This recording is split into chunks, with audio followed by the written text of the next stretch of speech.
Let's dig into the reveals at the PlayStation State of Play. We've got our first look at the new Obi-Wan Kenobi TV show. And Apple's got some cool new tech for creating things. All that and the latest and everything cool today in the Rundown. Hey, welcome to the Rundown. My name is Victor Lucas, and I'm so happy that you found us here in the Electric Playground. We've got an awesome rundown for you today, filled with all kinds of cool information, and it is brought to you by our friends at the Gaming Stadium. They are Canada's leader in online esports tournament facilitation, and they've got tournaments happening every single weekend. They're also throwing live events all the time, so find out all about them at tgs.gg. And the Gaming Stadium has also got a brand new service that's much more fan-oriented for people to put on their own tournaments and things. You can put your bragging rights in there and cash up for grabs. The service and the platform is called pepper.gg, so check that out if that sounds interesting to you. And of course, we have a dedication for today's episode, and it is going out to our friend at Shadow Mist, who said on my last rundown, I will pick up Triangle Strategy at some point. I usually can only play 2 games at the same time if they are different genres, like an adventure game as well as an RPG, action game as well as an RPG, etc. As I want to concentrate on the RPG's storylines, characters, lore, which I love. It's why I think it's amazing that Vic can split his attention to many games at once. It's his job, sure, but he also loves the gaming industry, and it shows. And I certainly appreciated that comment, and it's kind of true, and I have to tell you guys something that has existed before my work on Electric Playground. I was one of those gamers that was spending hundreds of dollars every month on a bunch. I had all the machines, and I would buy games for all of them every month, and I would go from game to game to game. So I've always played stuff like that, and I'll play a game for as long as it captures my interest, or if I need a break, then I'll jump to something else.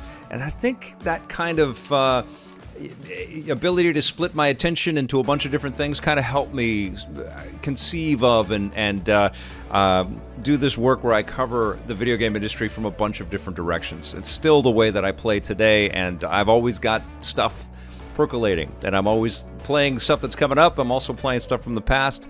It does make my head spin sometimes, especially when we're in a busy season like we are right now. And speaking of a very busy season, Sony just released a whole bunch of information on titles headed to the PlayStation 5. Let's talk about their State of Play. The State of Play took place today, and there were some awesome reveals in this not very long and not very lengthy video event. It was only 20 minutes, but about 13 different games were profiled, and one unbelievable collection of Teenage Mutant Ninja Turtles games called the Cowabunga Collection, and it collects 13 different Turtles titles from a variety of different platforms going back to the NES and the Super Nintendo. We've got Game Boy games in there, arcade games in there. Of course, Turtles in Time is included in this collection. This is something that I've been begging Konami to do forever and ever, and I really hope that there's also a little bit of, behind the scenes, a little museum type information in there. How did these games come together, and how did, Laird and Eastman sort of take to these games? Were they fans of them? Because they are incredibly important. And I have to be honest, I didn't play those games back when they were first released. I've found them recently. I've been covering a lot of Turtle stuff in my side-scrolling superhero series on our YouTube channel. So I'm very excited that these things are being brought back, and people can enjoy them, and it will lead right into Shredder's Revenge. So it's perfect timing. Good job, Konami. Good job, Nickelodeon, and everybody involved in getting these Turtles titles back out to us. But there were lots of other titles. The show started off with Exo Primal, which is a bunch of exo-suited mercenaries fighting dinosaurs. We all thought on the stream that it was going to be a Dino Crisis game, but Capcom zagged when we thought they were zigging. And maybe there'll be some allusions or some connections to Dino Crisis. All I know is a lot of dinos are going down. We're going to be killing dinos like crazy in that game, which is also cooperative, and it looks like a lot of fun. We saw a little bit of the Stranger in Paradise Final Fantasy Origins game, which looks chaotic and also very enjoyable. This is being developed by Team Ninja, so the action is going to be nice, kind of furious, Fast and Furious, but no Vin Diesel. And it should be definitely entertaining, and maybe, based on what Team Ninja's been doing with the Neo franchise, maybe excruciatingly difficult. But what's cool about it is is that it's a 3D interpretation of classic Final Fantasy lore. So it's going to be interesting to see these classic Final Fantasy games from this brand new perspective. I'm psyched about that one.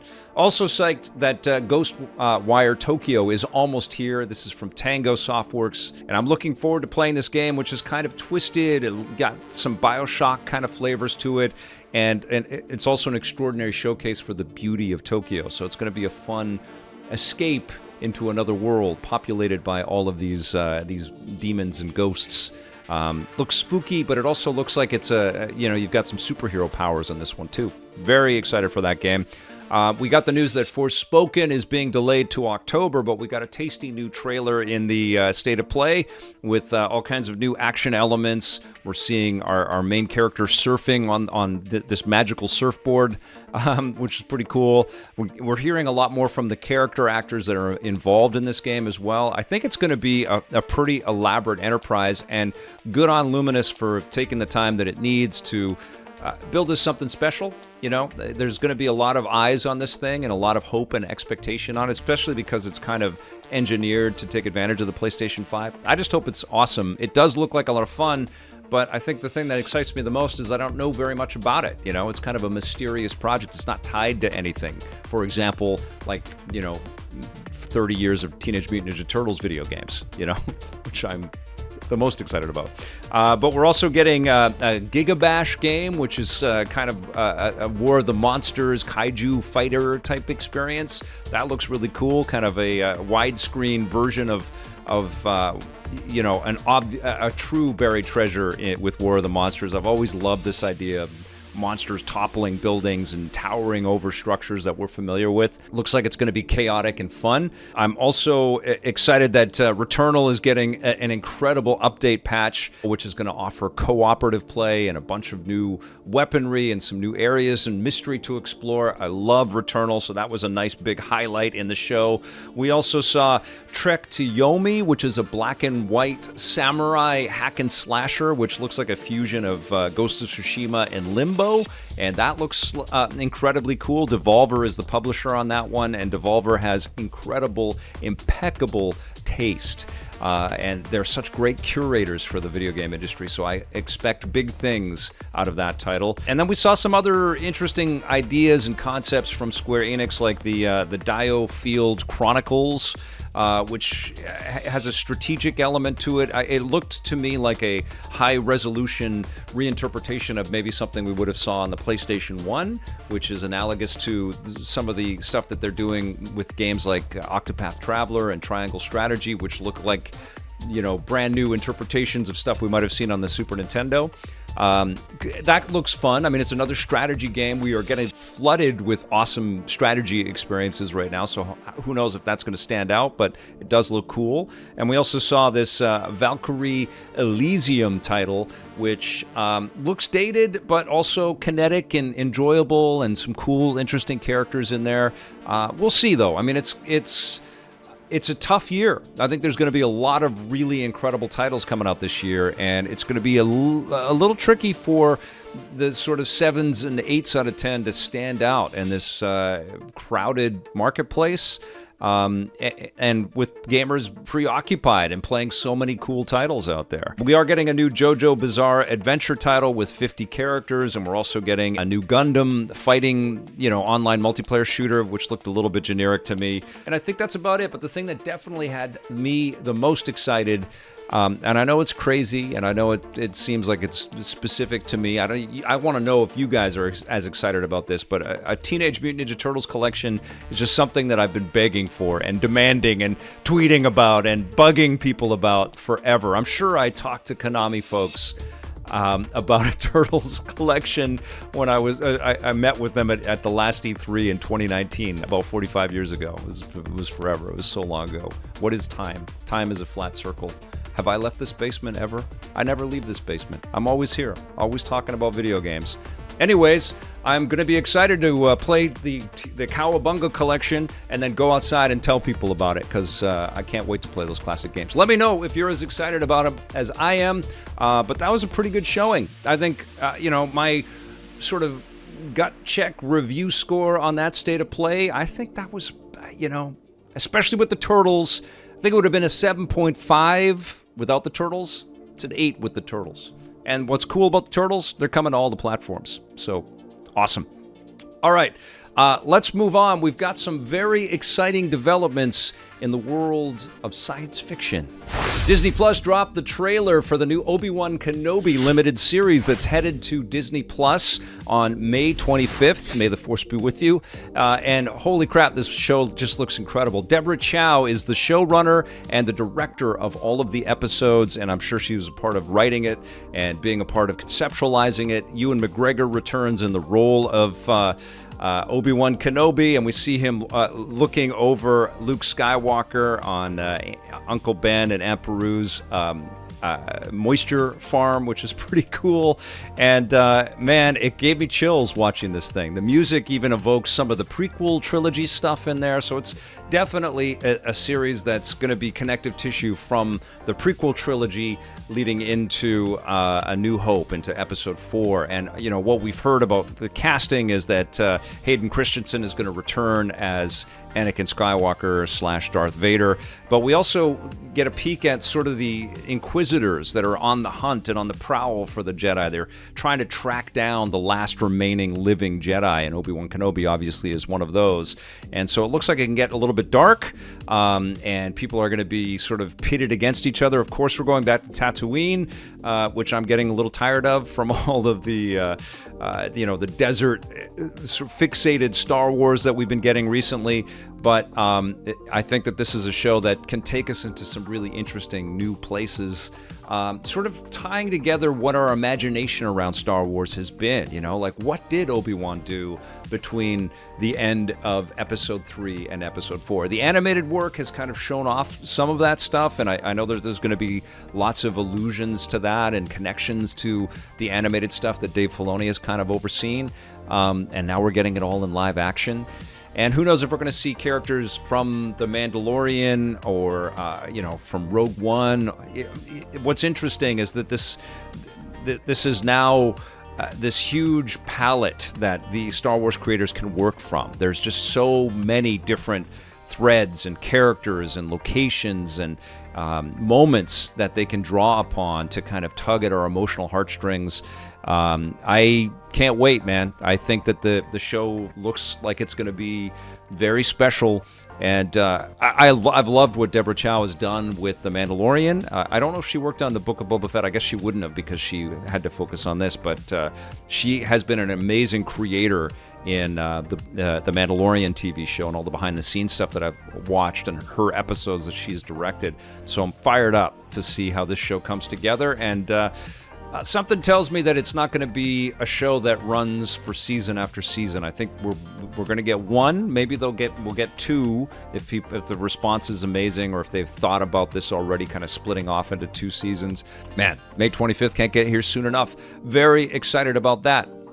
I'm also excited to check out the new Star Trek TV show that is coming out, and it's called Strange New Worlds, which stars Anson Mount and some of the actors that we saw in Star Trek Discovery. I was very impressed with Anson Mount's performance in Star Trek Discovery. He makes a terrific captain, filled with gravitas and sort of an emotional maturity. It looks like he's been trying to escape from Starfleet, and the early images that we see for Strange New Worlds in this teaser. We don't really get too much, about what's going on in the story, but we, get a sense that Starfleet is calling him back into action, obviously. And so we get these skyline shots of, some of the familiar that we recognize from the world that we live in, but everything has been, flash forward into the future. So there's some new types of buildings and some familiar types of characters. And then we're going across to different planets, and there's some great voiceover. And one of the things that I really liked about this teaser is that it recognizes that, what humans attempt to do in reality is often preceded by the wild imagination of children and a lot of science fiction, and that's all conveyed in this tastefully crafted teaser, which does its job. Like, I am very curious to see how this comes together. I know that Discovery and Picard aren't pleasing everybody. What I have watched of Discovery especially, I've really enjoyed, and I really liked what Anson Mount brought to the table. So I have high hopes, and that show is also coming to Paramount Plus, and in Canada it's hitting CTV Sci-Fi's channel. And so it's going to, flourish around the world. I'm sure it's going to be playing on Netflix in some territories. And Paramount Plus just keeps growing and expanding as well. They just recently hit a year. But hopefully, fingers are crossed that it is not only a great Star Trek show, but the best one since The Next Generation. Because one of the things about Strange New Worlds is that they're really leaning into classic feeling Star Trek. These characters are going to be exploring and interacting with different races and civilizations in kind of the old way of things. So, yeah, excited about that one for sure. All right, the State of Play wasn't the only thing that has happened over the last 48 hours. There was also a big event from Apple. Let's talk about what they showed off. Yesterday, the Apple event kicked off, and Apple had a bunch of new products to show. Tim Cook was up on stage, and of course, they had a very flashy video presentation. I think Apple is killing it with the way that they produce their work. They take advantage of their incredible spaceship facility that they have in the Bay Area, and they shoot Tim Cook on these massive stages or in front of the building or whatever, with slick transitions, and it was, again, a very stylish event. They had some predictable reveals like the iPhone SE and a new iPad Air, but then they showed off something that I think kind of stole the show, which is this new studio computer and the studio monitor that they're bringing out sort of alongside of this Mac Studio computer, which is incredibly powerful, using the horsepower of their M1 chips. And what they've done, because Apple's making all of its own silicon now, they've got the M1 Max in the top-of-the-line MacBook Pros currently, and what they introduced in this event is the M1 Ultra, which basically combines the power of two M1 Maxes. And don't ask me how to explain how it's all threaded and integrated, and they're getting even more horsepower, but suffice to say, they've got a beast of a machine out there. But let's take a look at some of the other things that they showed off. The iPhone SE is the sort of budget phone that they've got out there right now, using the A15 Bionic chip that's in the current iPhone 13 and 13 Pro Max phones. So it's a very powerful phone at a much lower price. They also showed off a green version of the iPhone 13 and iPhone 13 Pro Max or Pro, and I mean, that looks slick to me, but of course we're all sort of gearing up, ready for the annual introduction of a brand new iPhone later this year. So I don't know if I would encourage people to race out to get a brand new iPhone 13 when we're like 4 months away from whatever the next reveal is going to be. And then they showed off the iPad Air as well. And what's interesting about this iPad Air, it's meant to be sort of the bridge version of the iPad between the Pro and the baseline iPad. The Air is kind of lighter, and it's using a lot of the sort of design stylings of the most recent iPad releases. But what's different here is that it has an M1 chip in it, works with the pen, and has the center stage cameras. So it's a great communications device. You can do a lot of work on it if you want to. It has the ability to connect to the Magic Keyboard that works with the iPad, and it looks slick, and it's incredibly light and powerful and not that expensive. So I'm sure it's going to be a huge seller for Apple.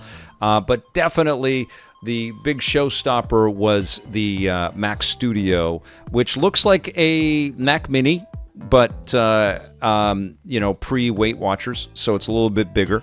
And it's packed with all kinds of interfaces and different ways to connect to it. It's definitely being engineered for video creators and people that work on commercials and visual effects and all kinds of stuff. But they had an interesting commercial spot for it where they had the actor running through oversized innards of this computer, and it was pretty cool. So you can actually stuff it, with all kinds of RAM in there, and then they showed off all of the different ports that this thing has, which I thought was really cool. This was my favorite moment, where she's dodging the Thunderbolts and the USB-C plugins, and they do a special, they pay special attention to showing all the things that you can connect to it, which is pretty cool.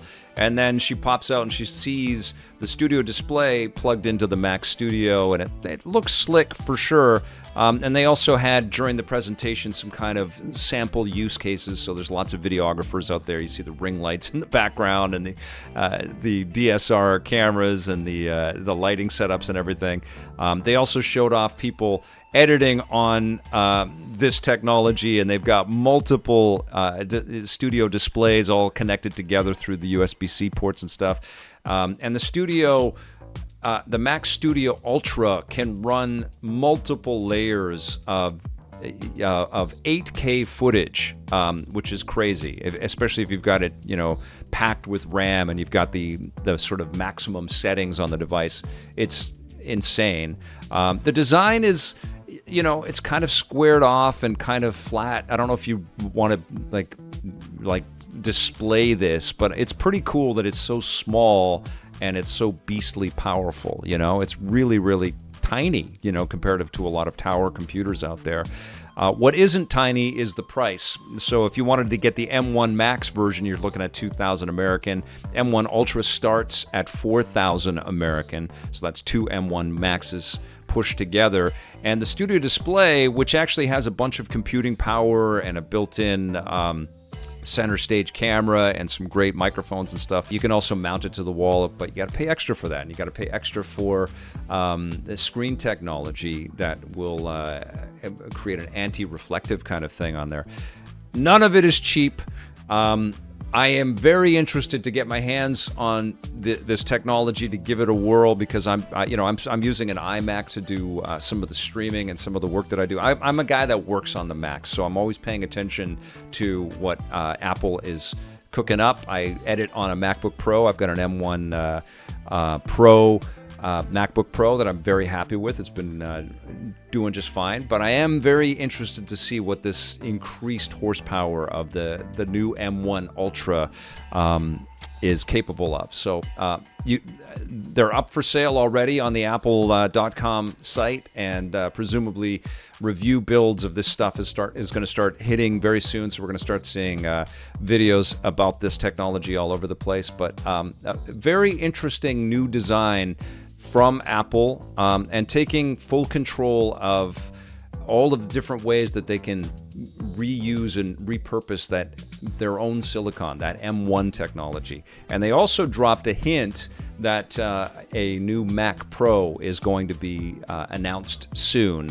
And then they will have made the full transition away from Intel chips and partner chips, and they're going to own, basically from stem to stern, all aspects of getting their own hardware out there. So we'll see how that all does. Love to hear your thoughts. I know, there's a lot of people that aren't big on the Apple stuff. But if you are, and you edit video, or you work with Apple products, does this stuff excite you? Let me know in the comments below. All right, we've got one last thing to tell you about, and that is Advance Wars. It was expected to come out on the Nintendo Switch. This is the Advance Wars 1+2 reboot title. Another really cool strategy game that's headed our way soon. Was supposed to come out on April 8th, but because of Russia's invasion into Ukraine and this idea that they are waging a war that the world does not want, and we're all watching horrified by what Russia and Putin are doing right now in Ukraine. They've decided that maybe a cartoon war game is not the best thing to release right now. So Nintendo released this today. In light of recent world events, we have made the decision to delay Advance Wars 1+2 Reboot Camp, which was originally scheduled to release on Nintendo Switch on April 8th. Please stay tuned for updates on our new release date. We've seen this kind of thing happen before. I remember there was a MotorStorm Apocalypse that was supposed to come out, and it was right after the giant earthquake in Japan, and that was really improper timing, and so the commercials and everything had to shift around on all that. That was an amazing game, but yeah, it happens from time to time. And it's really sad and really unfortunate. I was thinking of trying to put together some information of where you can go to help out the Ukrainian people, because there's a lot of refugees. I heard today there's more than 2 million people from Ukraine that are have left their homes and have left their country and are looking for safe places to live right now, which is horrifying. Cannot believe that it's going on. I didn't have time to put that information together, but please, if you can, find a place that is helping these folks and help them out if you can. And let's hope this damn this invasion is over very soon. All right? Okay, you guys, that's going to do it for the rundown today. Thank you so much for watching. I'll be back very soon with a brand new episode for you. Thank you so much to all of our followers on twitch.tv/EPN, where I stream different games all the time. I'm a variety streamer, and I get early access to a lot of stuff, so definitely follow our channel there, twitch.tv/EPN. I also do the rundown live there from time to time. And also, thank you very much to all of our subscribers on YouTube at youtube.com/EPNTV. You guys are fantastic. Hit that little subscription button and that bell to be notified. Is that what the YouTubers say? Okay, I just said it. I said it again. But thank you so much for your support. We'll see you soon. And until then, play forever.